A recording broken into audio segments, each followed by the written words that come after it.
துணிமணி எடுக்கணும், மண்டப செலவு அப்படி இப்படின்னு ஒரு 15-20 லட்ச ரூபா கையில் இருந்தாதான் சரஸ்வதியோட கல்யாணத்தை ஓரளவுக்காவது நல்லபடியாக நடத்தி முடிக்க முடியும்.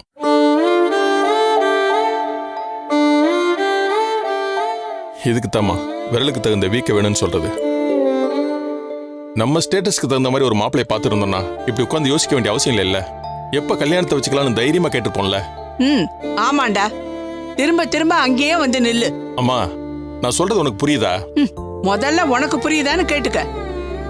எல்லாம் பேசி முடிச்சாச்சுல்ல, திரும்பவும் அதை பத்தி பேசி என்ன பிரயோஜனம்? அம்மா, நான் என்ன கல்யாணத்தை நிறுத்துங்க நான் சொன்னேன். நடத்துறதுக்கு பணம் வேணும். பெரிய வீட்டு சம்பந்தம்னா இவ்வளவு பிரச்சனை இருக்குன்னு சொல்றேன். டேய், உன்னோட எதிர்காலம் நல்லா இருக்கணும்னா ஒரு தகப்பனா இதெல்லாம் செஞ்சுதாண்டா ஆகணும். ஐயோ அம்மா, சரஸ்வதி மட்டும்தானா, நான் இதை பத்தி யோசிக்கவே மாட்டேன். அதையும் தாண்டி இன்னும் தர்றேன் வச்சுக்கோங்கன்னு தான் சொல்லுவேன். ஆனா அவளுக்கு அப்புறம் இன்னும் 2 பிள்ளைங்க இருக்கிறாங்களேம்மா. டேய், கஷ்டமோ நஷ்டமோ நம்ம பிள்ளைங்களுக்கு நாம தானடா பண்ணி வைக்கணும். இந்த 10-20 லட்சம் ரூபாய் உன்னால சம்பாதிக்க முடியாதா?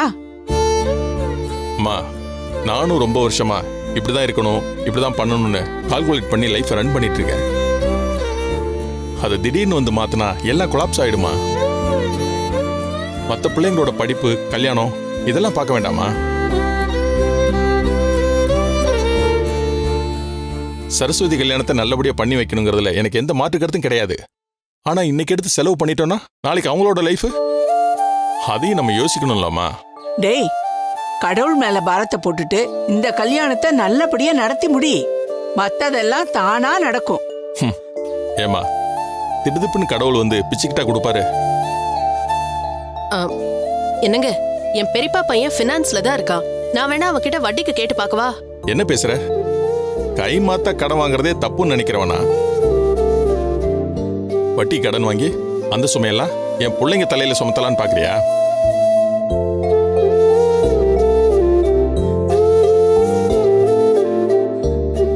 அப்பா, நான் ஒன்னு சொல்லட்டுமா?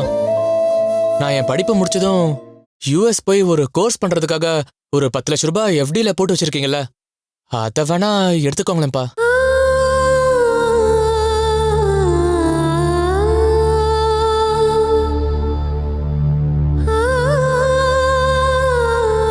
எப்படியும் எனக்கு படிப்பு முடிச்ச உடனே நல்ல வேலை கிடைச்சிடும்.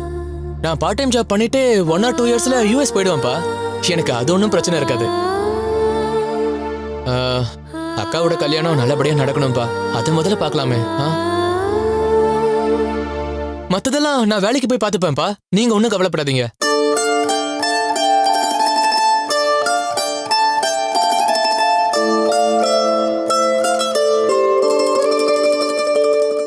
டேய், கடவுள் எப்படி வந்து கொடுப்பாருன்னு கேட்டல்ல, இப்படிதான் வந்து கொடுப்பாரு. அப்புறம் என்னடா, என் பேர பிள்ளையே சொல்லிட்டான். நீயே விட்டாலும் அவன் இந்த குடும்பத்தை தூக்கி நிறுத்துவான்டா. டேய் அருண், எப்பவும் சரஸ்வதி மேல நீ கோவமா இருப்பேன்னு நினைச்சேன். ஆனா இவ்ளோ பெரிய விஷயம் பண்ணிட்டியேடா. பாட்டி, சரஸ்வதி என் அக்கா. அவ படிக்கலன்னு தான் நான் கோவப்பட்டேன். மத்தபடி அவளை நான் எப்படி பாட்டி விட்டு கொடுப்பேன்? அக்கா லைஃப் நல்லா இருக்கணும், அதுக்காக நான் என்ன வேணாலும் பண்ணுவேன். ஐயோ என் கண்ணு, அப்பா நீ எங்க தங்கம்டா.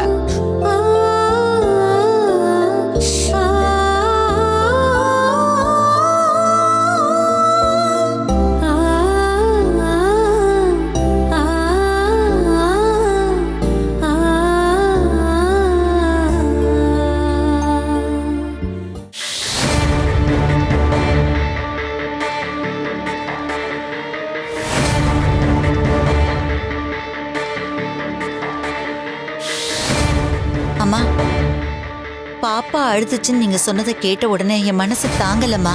கேக்குற உனக்கே கஷ்டமா இருக்குன்னா பெத்தவனா அத பார்த்த எனக்கு எப்படி இருக்கும்?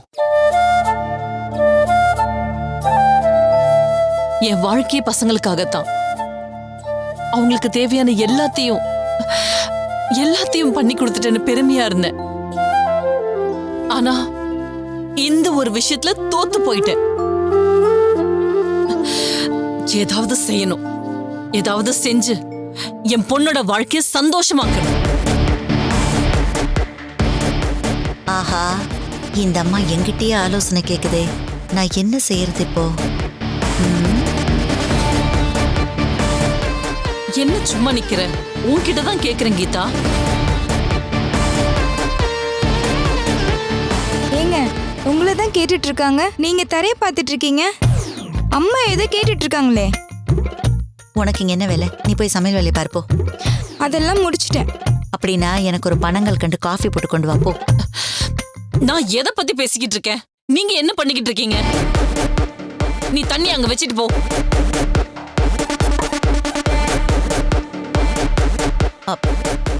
இல்லம்மா, நீங்க சொன்னதை பத்தி தான் நானும் யோசிச்சுட்டு இருக்கேன். இந்த விஷயத்தை நம்ம வெளியில சொல்ல முடியாதேம்மா. அத நினைக்கிறப்பதான் எனக்கு ஆத்திரமா வருது. அந்த தமிழ் பையன் எப்படி என் குடும்பத்தை லாக் பண்ணிருக்கான்? மெல்லவும் முடியாம முழுங்கவும் முடியாம தவிக்கிற மாதிரி என் பொண்ணோட வாழ்க்கையை கொண்டு வந்து நிறுத்திருக்கான். அவன் சின்ன வயசுல இருந்தே அப்படிதாம்மா. யார் மேலேயாவது கரை வச்சிட்டான்னா அவ்வளவுதான். கொம்பேறி மூக்க மாதிரி அவங்கள அழிக்காம விடக்கூடாதுன்னு நினைப்பான். ஒன்னும் தெரியாத யூஸ்லெஸ் ஃபெல்லோ. அவனுக்கே அவ்வளவு திமிரு இருந்துச்சுன்னா எனக்கு எப்படி இருக்கும்? என் பொண்ணோட நிலைமைக்கு காரணம் அவன் தானே. அவன் பண்ண தப்புக்கு அவனையே பரிகாரம் பண்ண வச்சா? சூப்பர்மா. அவனை விடக்கூடாதுமா. அவன் வாழ்க்கையை நாசம் பண்ணியே ஆகணும். அது அப்புறம். அதுக்கு முன்னால அவனால சிக்கலான என் பொண்ணோட வாழ்க்கைய அவனை வச்சே சரி பண்ணணும். எப்படிமா? அந்த தமிழ் சொன்னா அவன் தம்பி கேப்பான்ல. ஆமாம்மா, அவங்கதான் ராம லக்ஷ்மண மாதிரி இருக்காங்களே. அப்படின்னா அவனே தான் தம்பிக்கு புத்திமதி சொல்லி, ம், என்னதான் கோபதாபம் இருந்தாலும் வசுந்தராவை மன்னிச்சு சமாதானமாகி அவளை பரிபூர்ணமா ஏத்துக்கிட்டு சந்தோஷமா வாழணும்னு அவன்கிட்ட பேசணும். தமிழ் சொன்னா தம்பி கேப்பான்ல. கரெக்டுமா, கரெக்ட். ஆனா அவன்கிட்ட யார் பேசுறது, எப்படி பேசுறது? இந்த மாதிரி சொன்னா அவன் எப்படி கேட்பான்? அதுக்கு தான் நான் உன்னை கூப்பிட்டதே. நானா? நான் எப்படிமா? நீ அவன் அத்தை தானே, உரிமையோட பேசு. அவங்க 2 பேரும் சந்தோஷமா வாழணும்பா, யங் கப்பிள்ஸ்பா, அப்படி இப்படின்னு சொல்லி அவங்க 2 பேரும் சந்தோஷமா வாழ்றதுக்கு நீதான்ப்பா ஏற்பாடு பண்ணணும்னு சொல்லி அவங்க 2 பேரையும் சமாதானப்படுத்துறதுக்கு வழிய பாருன்னு சொல்லு. அவர்தான் வீட்டுக்கு பெரியவராச்சே. விஷயம் வெளியே தெரிஞ்சு போச்சுல்ல. நம்ம அத்தையே போன் பண்ணாங்கன்னா மாமாவுக்கும் தெரிஞ்சிருக்கும், மத்தவங்களுக்கும் தெரிஞ்சிருக்கும். இவங்க 2 பேருக்கும் நடுவுல நம்ம உதவி செய்யாம போயிட்டோம்னா நம்ம பேரு கெட்டு போயிடும்ன்ற பயம் வந்துரும்ல. அவங்க தான் குடும்பம், கௌரவம், மானம், மரியாதைன்னு 1000 சொல்வாங்கல்ல. அதனால நீ அப்படி பேசினா அவ ஆட்டோமேட்டிக்கா தம்பி கிட்ட பேசி சமாதானம் பண்ணி வச்சிடுவான். என் பொண்ணுக்கு ஒரு சந்தோஷமான வாழ்க்கை கிடைக்கும். அத நான் பேசினா நல்லா இருக்காது, நீ தான் பேசணும். ஐயோ, நான் போய் எப்படி பேசுறது? அவன் நார்மலா பேசினாலே என்கிட்ட எரிஞ்செரிஞ்சு விழுவான். இதுக்கு என்ன சொல்ல போறானோ தெரியலையே. என்ன கீதா, நான் பேசிட்டே இருக்கேன், நீ அப்படியே அமைதியா இருக்க? அம்மா, என்ன மன்னிச்சிருங்கம்மா. நீங்க பேசினாதம்மா சரியா இருக்கும். அவன் என்னெல்லாம் அவ்வளவு தூரம் மதிக்கவே மாட்டாமா. நீ வேற, அவனுக்கு ஏற்கனவே என் மேலேயே மரியாதை கம்மியா இருக்கு. இந்த விஷயத்த நான் பேசினா இன்னும் என்ன மட்டமா தான் நினைப்பான். அது மட்டும் இல்ல, அவன் தம்பிக்கிட்டயும் பேச மாட்டான். எனக்கு நம்பிக்கை இல்ல. என்ன இருந்தாலும் தாய் மாமா ஒய்ஃப் நீ, உன் பேச்சுக்கு ஒரு மரியாதை இருக்கும். அதை தவிர இந்த விஷயம் எல்லாருக்கும் தெரிஞ்சிரும். அதுக்கு முன்னாடி அவன் தம்பியை சமாதானப்படுத்தணும்னு அந்த பாயிண்ட் ஹைலைட் பண்ணினா தமிழ் கண்டிப்பா செய்வான். சரிம்மா, நான் வேணா சாயங்காலமா போய் அவன் ஃப்ரீயா இருக்கிற நேரமா பார்த்து பேசிட்டு வந்துடுறேம்மா. அப்ப நான் வரேம்மா. கீதா, அப்புறம் சொல்லி தள்ளி போட வேண்டாம், இப்பவே பேசு. அவன் ஃபேக்டரியில இருப்பாமா. நான் எப்படிமா இங்கிருந்து?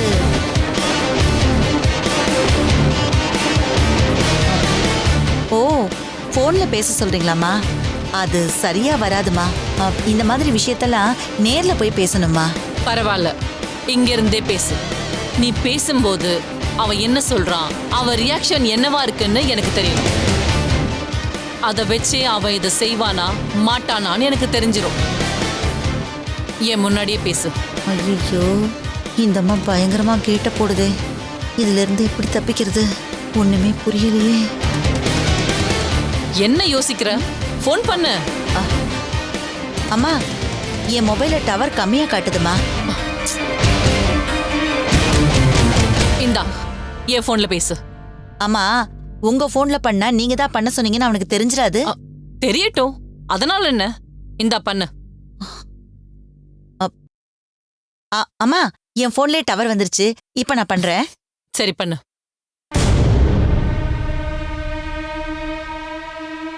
எங்க போற? நீ இங்கே நின்னு பேசு. சரிம்மா. ஸ்பீக்கர்ல போடு. பாத்தீங்களா? இது புரியுங்க சார். இது கொடுங்க. அம்மா, அவன் எடுக்கலம்மா. அப்புறமா பேசலாமாம்மா? இல்ல, மறுபடியும் போடு. பேசேஜ்ல 0.2 mm டிஃபரன்ஸ் இருந்தா கூட QC பாஸ் ஆகாது. சரிங்க.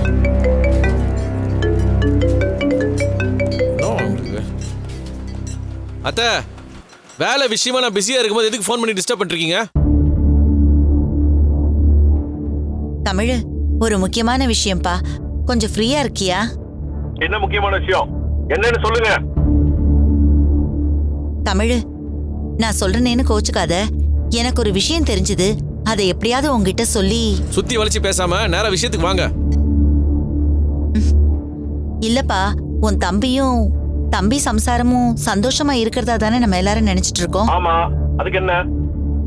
ஆனா உண்மையிலேயே அவங்க அப்படி சந்தோஷமா இல்லப்பா. உண்மையை சொன்னா அவங்க 2 பேருக்கும் இன்னும் சாந்தி முகூர்த்தமே நடக்கலப்பா. என்ன சொல்றீங்க? ஆமாப்பா, உண்மைதான் சொல்றேன். அவங்க 2 பேருக்கும் நடுவுல எந்த ஒட்டும் உறவும் இல்லாம பெட்ரூம்ல தனித்தனியா இருந்துகிட்டு அவங்க வெளி உலகத்துக்கு சந்தோஷமா இருக்கிற மாதிரி நடிச்சிட்டு இருக்காங்கப்பா. நான் விளையாடுறீங்களா? இல்லப்பா, உண்மையதான் சொல்றேன்ப்பா. கொஞ்சம் முன்னாடி அந்த பொண்ணு அவங்க அம்மா கிட்ட வந்து அழுதுட்டு போயிருக்கு. அவங்க என்ன கூப்பிட்டு சொன்னாங்க. என்னால தாங்க முடியலப்பா. நீ இந்த குடும்பத்துக்கு மூத்த பையன் இல்லையா? உன் தம்பிக்கு அண்ணன் இல்லையா? பொறுப்பா நடந்துக்க சொல்லி அவங்கள சமாதானப்படுத்தி சேர்த்து வைப்பா. அதானே ஒரு மூத்த மகனோட கடமை. அதெல்லாம் இருக்கட்டும். அவன் ஏன் இப்படி நடந்துக்கிறான்? எதுக்கு அப்படி பண்றான்?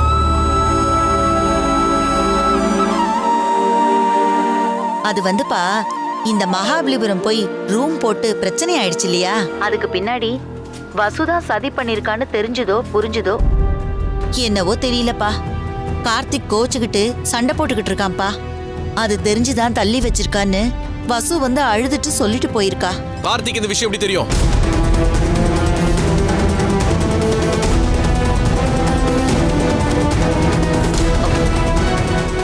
அது வந்துப்பா, அது அது அத்தை, நீங்க தான். ஐயோ அம்மா, போன் கீழே விழுந்துருச்சுமா. எடுத்து பேசு. நீங்க தான். அத்தை, ஹலோ. ஐயோ, போன் ஸ்விட்ச் ஆஃப் ஆயிடுச்சுமா. ஆன் பண்ணி பேசு. ஆன் பண்ணு. ஒரு நிமிஷம் அதை பண்றேன்.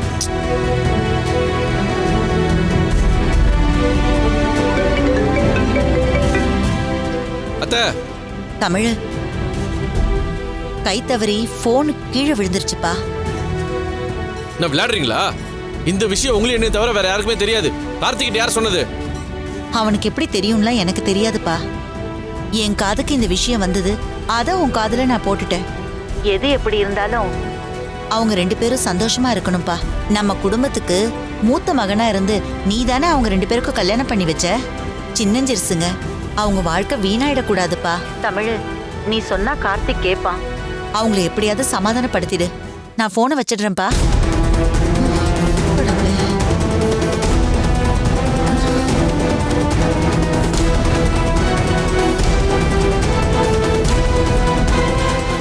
என்ன கீதா, அவ ஏதோ சொல்ல வந்தான், அவனை பேசவே விடாம நீ பாட்டு கடகடன்னு ஏதோ பேசிட்டு போனை வச்சுட்ட. நீங்க கோச்சுக்காதீங்கம்மா. இதுக்கப்புறம் நான் பேசினேன்னா அவன் கோவத்துல ஏதாவது தப்பா பேசிடுவான். என்ன பத்தி இல்லம்மா, உங்களை பத்தி தான். என்ன பத்தி என்ன பேசினாலும் பரவாயில்ல.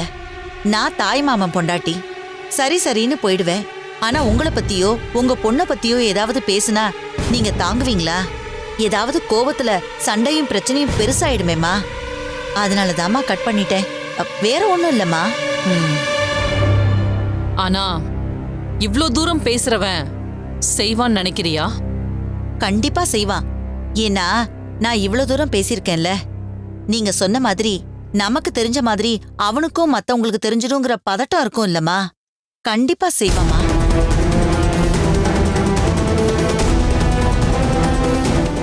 செய்யணும். என் பொண்ணு சந்தோஷமா இருக்கணும்.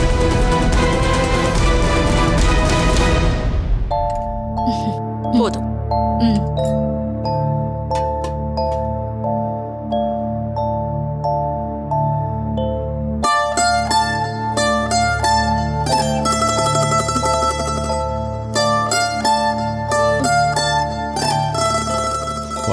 சூப்பரா இருக்கு.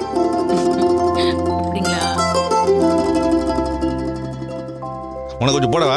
இல்லைங்க, இது போதும்.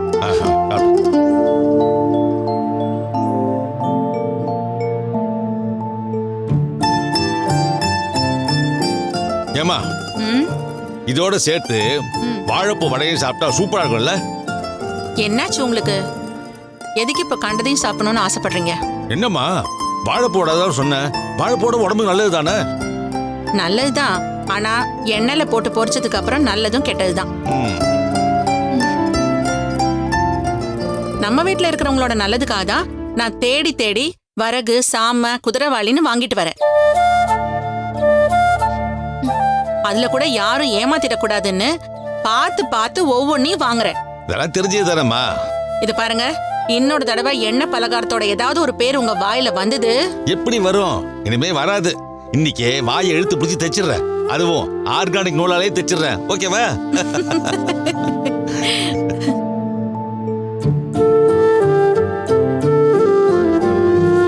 பிடிக்கலையா?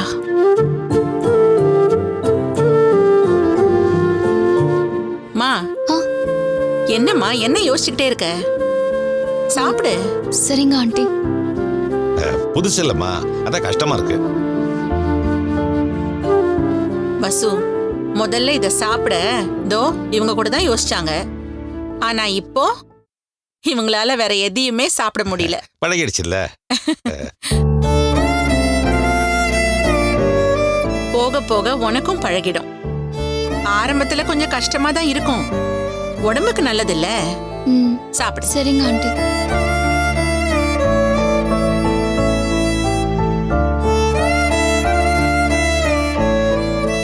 வா தமிழ், கரெக்டான டைமுக்கு தான் வந்திருக்க.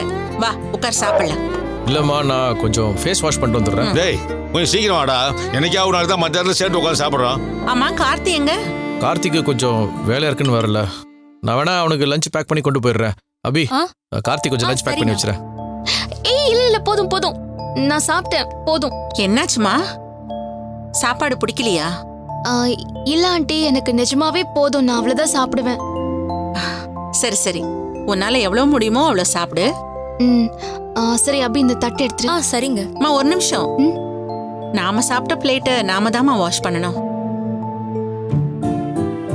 இல்லம்மா, எந்த ஒரு விஷயமும் பழக்கத்துக்கு வரணும் இல்ல, அதான்.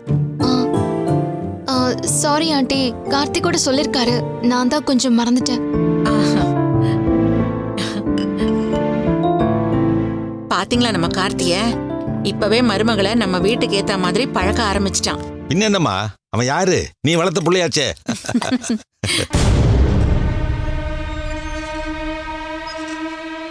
வசுந்தரா, ஒரு நிமிஷம் இங்க வா.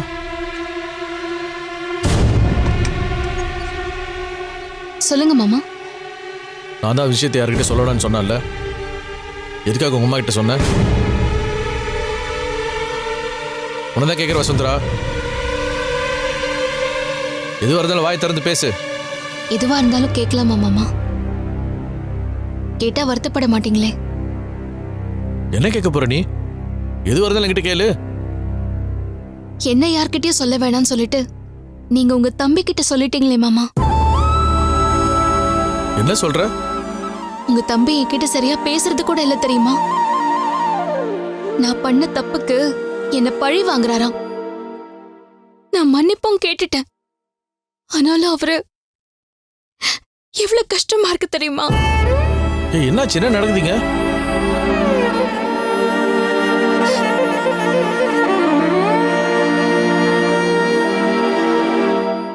ஆமா மாமா, கார்த்தியும் நானும் ஹஸ்பண்ட் அண்ட் ஒய்ஃபாவே இல்ல.